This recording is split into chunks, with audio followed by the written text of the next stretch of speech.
I guess you could say Kern Valley State Prison over there in Delano, man, is probably the most violent, if not one of the most. I know Centinela's is close to it. Some might. I don't think Lancaster's pretty violent, but Lancaster don't got Nah, they not on the list. It be Salinas Valley, High Desert. You know what I'm saying? and Calipat. Yeah. Now, according to this website, Bail Hotline Bail Bonds, they have a top 5 most violent prisons in the state of California. And, there was 33, 34 prisons at one point, but several of them are closing down, like Tracy, DVI's closed down. A few others are closing down. But they put Kern Valley, number 4 on this list. And it says here that the facility is nearly 145% over capacity with dangerous overcrowding. As a result, gang violence is a major problem, and there's little the skeleton crew of guards can do about it. It is a violent environment where reporting an issue might result in more trouble. I found this interesting video by Chasing Crime that listed the 5 most violent prisons in the state of California based on 2022 data, where they looked at assaults, use of force, and of course homicides to determine the most violent prisons in the state of California. And real quickly, I will give you their top 5. In number 5 was Pelican Bay. And Pelican Bay is a level 4 prison. A and B yard has 2 yards. One yard is GP and the other yard is protective custody. So Pelican Bay is not the prison it once was, but it made the list according to the data of this particular platform.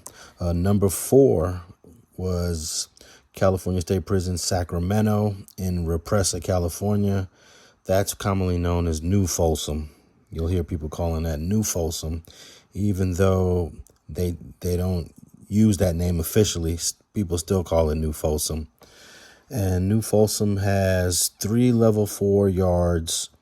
2 of the yards are GP, and 1 yard is protective custody. Number 3 on the list was Salinas Valley, and Salinas Valley actually has 3 level 4 yards and 1 level 1 yard. And 2 of the level 4 yards are GP.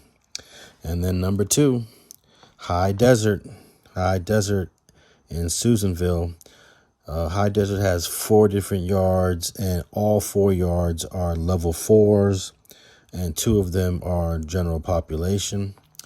And you won't believe who they listed as number 1. This is again based on 2022 data. They got Kern Valley in Delano as the most violent prison, and this is where our story takes place. All 4 yards in Kern Valley are level 4.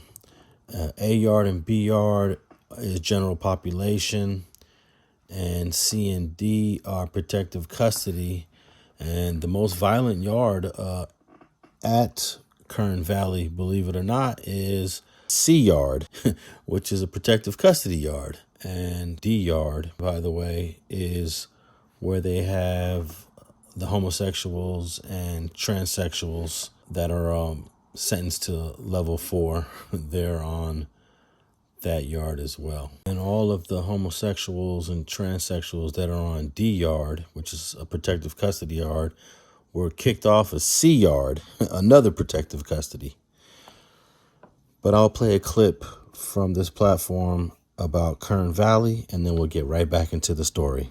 The list for the most dangerous prison in California is Kern Valley State Prison. Kern Valley is located in Delano. Kern County has one of the highest concentrations of prisons in the world, with several others located inside the county. The prison opened in 2005 on 600 acres. It consists of 4 semi-autonomous facilities, housing the largest number of high-security inmates in the California prison system. In 2022, the facility averaged over 2,700 high-security inmates. While use of force incidents were lower than the previous two prisons, recent news stories have highlighted the dangerous conditions at this prison. 12 inmates lost their life at this prison in 2022. In June 2022, an attack would leave one inmate dead. Hector Jimenez was attacked and killed by Adrian Gurula and Esteban Ceja. The pair attacked Jimenez in the day room with a shank at 7:18 p.m. By 7:27 p.m., he was pronounced deceased. Yeah. So there was another homicide happened at Kern Valley. The CDCR are investigating the death of an incarcerated person that happened at 3 a.m. Staff was conducting their planned count, noticed an incarcerated person, Tyron Meeks, was unresponsive in his cell. Staff immediately issued an alarm and began providing medical aid.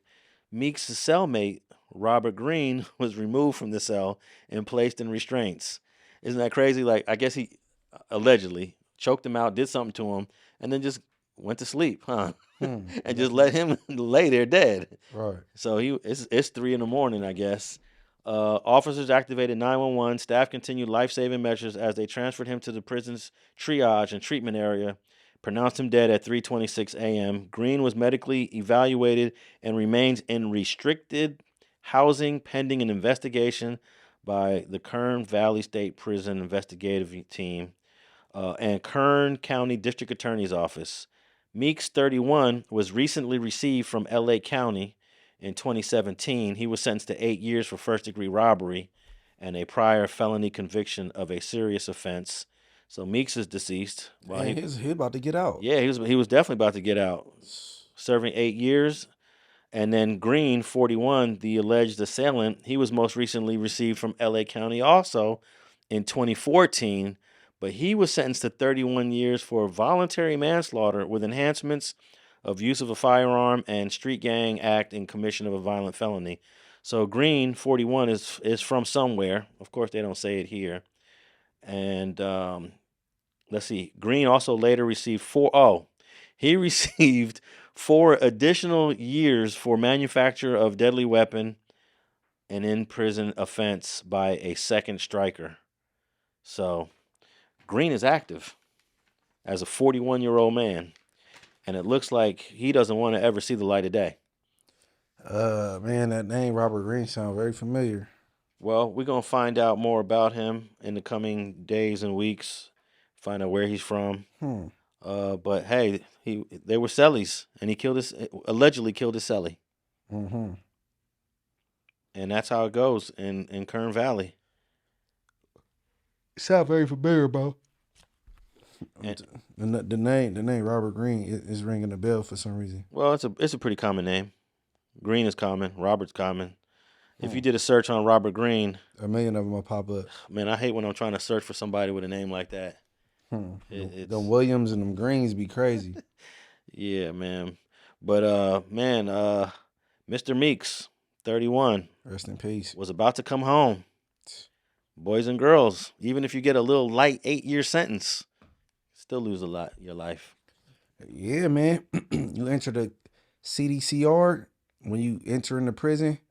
They go how you sign for your for a body receipt. You know what I'm saying? You sign it for your body. Anything happen to you, so you could, you know what I'm saying, have your body get released to your family. You know what I mean? So, hey, if I was to go to prison and I got sent to a level 4, I'm doing everything I can do to get a level 3 override. But you know, them level 1s and 2s, it go up more because it's more structure on level 4s. You know what I mean? People ain't getting out of line and all that, but they not level 4 is more getting straight to the point with weaponry versus fisticuffs and fighting.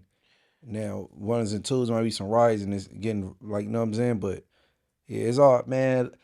You know what we say? Subscribe to StreetTV and not the streets. You know what I'm saying?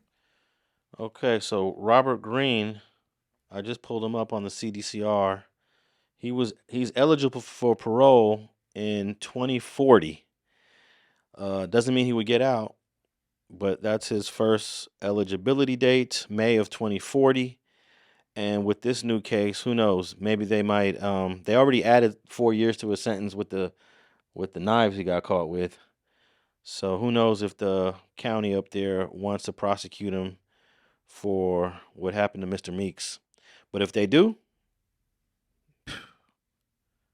ain't no telling how much time he's gonna have to do before he gets out. 2040 is what? How many years? That's 14 years from now. That ain't too bad, huh? 14 years from now. Because he already had like 12 years in. Yeah, 14 years from now, he'd be eligible. He'd be 55 years old when he's first eligible.